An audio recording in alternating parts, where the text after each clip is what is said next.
Hi friends, welcome to our channel. Today recipe వచ్చేసి చేపల పులుసు ఎలా తయారు చేసుకోవాలో చూసేద్దాం పదండి. చేపలను ఉప్పుతో శుభ్రంగా కడుక్కోవాలి. తర్వాత 2 టేబుల్ స్పూన్ కారం, 1 టేబుల్ స్పూన్ ఉప్పు వేసి బాగా కలుపుకోవాలి ముక్కలకు పట్టేలా. పెద్ద నిమ్మకాయ సైజంతా చింతపండు తీసుకుని నానబెట్టుకుని పక్కన పెట్టుకోవాలి. స్టవ్ ఆన్ చేసుకుని ప్యాన్ పెట్టుకుని ఆయిల్ వేసుకుని 1/2 టేబుల్ స్పూన్ మెంతులు, 1/2 టేబుల్ స్పూన్ ఆవాలు, కరివేపాకు వేసుకుని ఫ్రై చేసుకోవాలి. ముందుగా తరిగి పక్కన పెట్టుకున్న ఉల్లిపాయలు కూడా వేసుకుని బాగా ఫ్రై చేసుకోవాలి.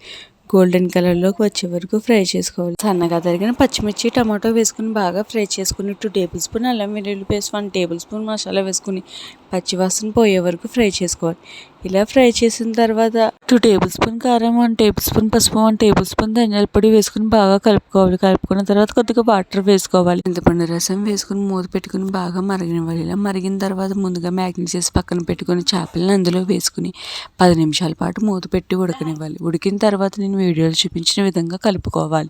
అంతే, కొత్తిమీర వేసుకుని స్టవ్ ఆఫ్ చేస్తే ఎంతో టేస్టీగా ఉండే చేపల పులుసు రెడీ.